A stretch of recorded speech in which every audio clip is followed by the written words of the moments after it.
Je suis travailleur migrant. Quels sont mes droits?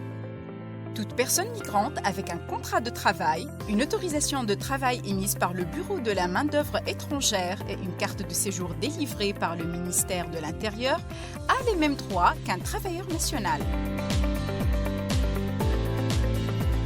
J'ai les mêmes droits et obligations des travailleurs tunisiens en termes de sécurité au travail, traitement digne, rémunération équitable, repos et heures de travail, protection contre la discrimination, contre le travail forcé, ainsi que la protection sociale. Aussi, je subis une discrimination si, à travail égal, la rémunération, les heures de travail, le traitement, les repos et congés diffèrent. Sans contrat de travail, je bénéficie de mes droits fondamentaux, mais je peux difficilement les faire valoir.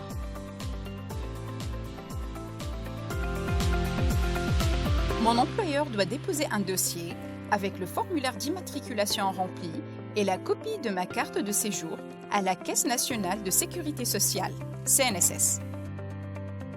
Si je suis demandeur d'asile ou réfugié, le formulaire et la copie conforme de la carte donnée par le HCR suffisent à compléter le dossier.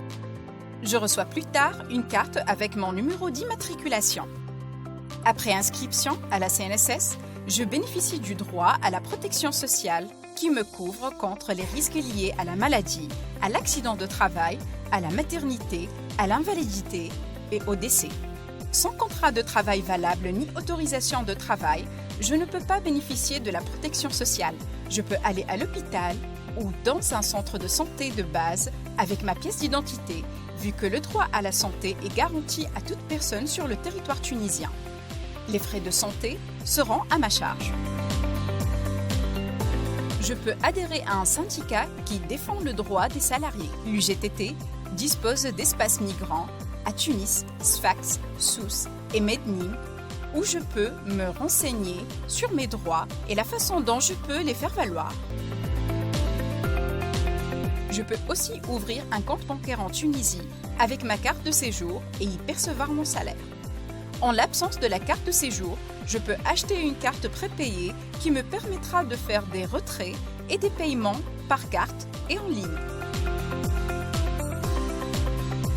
Je peux transférer une partie de mon salaire à l'étranger, mais cela ne peut excéder 50% du salaire net. Pour connaître les modalités de transfert, je contacte ma banque. En cas d'accident de travail, je dois informer ou faire informer mon employeur, directement ou dans un délai de 48 heures. Mes soins seront pris en charge par la Caisse nationale d'assurance maladie à partir du moment où l'employeur remplit la déclaration d'accident. Je pourrai aussi bénéficier des indemnités et des rentes liées à l'accident. Sans contrat de travail, l'employeur est toujours dans l'obligation de déclarer l'accident. S'il refuse de le faire, il est très compliqué d'engager sa responsabilité. Le passeport certifie mon identité à l'étranger et me permet de circuler librement. Je dois toujours le conserver dans un endroit sûr. La confiscation du passeport ou autre document d'identité est un crime, puni de 3 ans d'emprisonnement et d'une amende de 10 000 dinars. Attention, si mon employeur garde mon passeport sans mon consentement, il est très probable que je sois victime de travail forcé ou de la traite des personnes. Je peux porter plainte contre lui au poste de police ou contacter l'instance nationale de lutte contre la traite des personnes. En cas de violation des droits ou de conflit avec l'employeur, je peux contacter l'inspection du travail, l'UGTT ou un autre syndicat ou Terre d'Asile Tunisie qui pourront m'assister et entamer des médiations.